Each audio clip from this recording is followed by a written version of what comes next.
क्या आप जानते हैं कि रावण से पहले लंका पर कौन शासन करता था? जब भी हम लंका का नाम सुनते हैं, हमारे मन में रावण की छवि उभरती है। एक पराक्रमी योद्धा, महाज्ञानी लेकिन क्रूर राक्षस राज। परंतु क्या आपने कभी सोचा है कि रावण से पहले लंका कैसी थी? क्या वह भी राक्षसों का ही गढ़ थी या फिर वहाँ देवताओं का वास था? आखिर लंका की असली पहचान क्या थी जो इसे तीनों लोकों में सबसे सुंदर और समृद्ध नगरी बनाई थी? इस रहस्यमयी कथा में हम आपको ले चलेंगे समय के उन पन्नों में जहां छिपी है लंका के वास्तविक इतिहास की अनसुनी कथा। तो बने रहिए हमारे साथ, क्योंकि जो कहानी आप सुनने जा रहे हैं वह सिर्फ इतिहास नहीं बल्कि एक अद्भुत रहस्य है, जिसे जानने के बाद आप कभी लंका को पहले जैसा नहीं देख पाएंगे। नमस्कार दोस्तों, फिर से एक बार स्वागत है एसपी हिंदी कहानी चैनल। दोस्तों, अब प्रस्तुत हैं रावण से पहले लंका का रहस्य। रावण से पहले कौन था? जब श्री राम ने रावण का वध कर दिया और लंका पर विजय प्राप्त की, तब एक दिन अगस्त मुनि श्री राम से मिलने आए। श्री राम ने उनसे एक प्रश्न किया, मुनिवर, लंका तो अत्यंत समृद्ध नगरी है, इसकी दीवारें स्वर्ण की हैं, यहाँ की भव्यता अतुलनीय है। क्या यह नगरी सदैव राक्षसों की ही थी? क्या रावण से पहले भी यहाँ कोई और शासन करता था? अगस्त मुनि मुस्कुराए और बोले, हे राम, लंका की कथा बहुत पुरानी और रहस्यमय है। इससे पहले कि रावण इस पर अधिकार करता, यहाँ कई शक्तिशाली राजा राज कर चुके थे। सृष्टि के प्रारंभ में ब्रह्मा जी ने जल, पृथ्वी और जीवों की रचना की। उन्हीं जीवों में दो राक्षस उत्पन्न हुए, हेती और प्रह। प्रह अत्यंत धार्मिक था, उसके तपस्या का मार्ग चुना, जबकि हेती ने सांसारिक सुखों की ओर कदम बढ़ाया। उसने काल की बहन भया से विवाह किया। इस विवाह से एक पुत्र उत्पन्न हुआ, विद्युत केश। विद्युत केश का विवाह संध्या की पुत्री शलाक टंका से हुआ। जब शलाक टंका गर्भवती हुई तो उसने मंदराचल पर्वत पर जाकर एक पुत्र को जन्म दिया।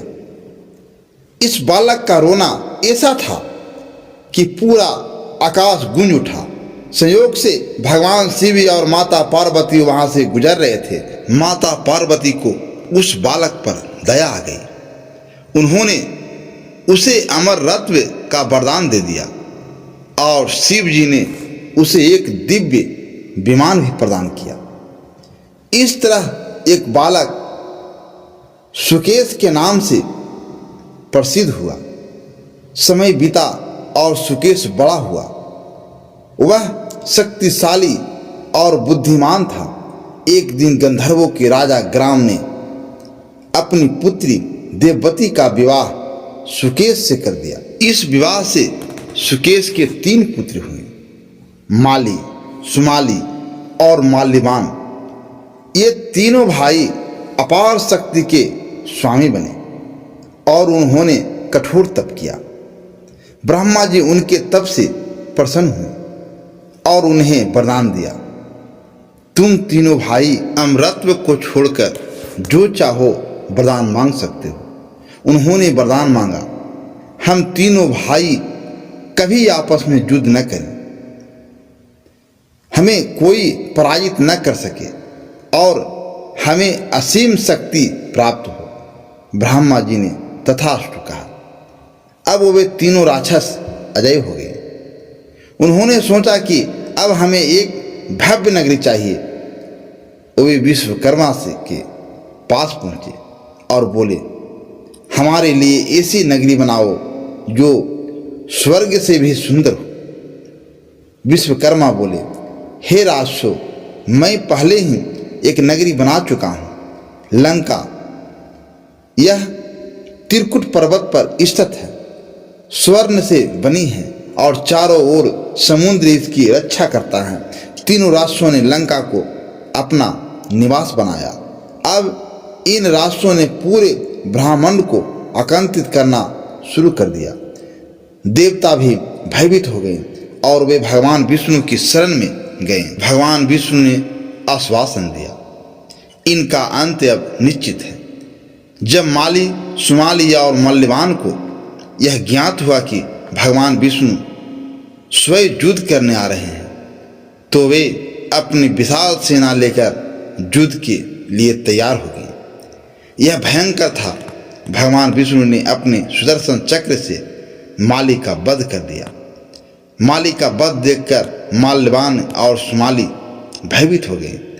वे तुरंत लंका छोड़कर रसातल भाग गए। अब लंका खाली हो गई। जब राक्षस लंका छोड़कर भाग गए, तब विसर्वा ऋषि के पुत्र कुबेर ने लंका पर अधिकार कर लिया। कुबेर अत्यंत धार्मिक और अन्याय प्रिय राजा बने। उनके पास अपार धन था और वे यशो के स्वामी बन गए। लंका अब एक शांतिपूर्ण नगरी बन गई, लेकिन यह शांति अधिक समय तक नहीं रहने वाली थी, क्योंकि अब राष्ट्रों की वापसी का समय आ रहा था। अगला भाग रावण का जन्म और लंका पर उसका अधिकार। रावण का जन्म ऋषि पुत्र से राक्षस राज तक। कैसे राष्ट्रों ने लंका पर फिर से अधिकार करने की योजना बनाई। रावण की घोर तपस्या और ब्रह्मा से मिले अद्भुत वरदान। लंका पर रावण का अधिकार और कुबेर का पराजय। तो बने रहिए हमारे साथ, क्योंकि यह महाकथा अभी समाप्त नहीं हुई। अगला भाग जल्द ही। तो यह थी लंका के वास्तविक इतिहास की वह कथा जिसे बहुत कम लोग जानते हैं, लेकिन कहानी यहीं खत्म नहीं होती। राष्ट्रों का स्वर्ण युग कैसे शुरू हुआ, कैसे रावण ने लंका को अपने अधीन कर लिया, कैसे उसने देवताओं तक को चुनौती दे डाली, यह सब जानने के लिए अगले भाग में जुड़े रहिए, क्योंकि अब आने वाले हैं कथा का सबसे रोमांचक अध्याय। जो बने रहिए, क्योंकि यह महाकथा अभी समाप्त नहीं हुई। इन सभी प्रश्नों के उत्तर मिलेंगे अगले भाग में। अगला भाग देखिए आज शाम 5:30 में।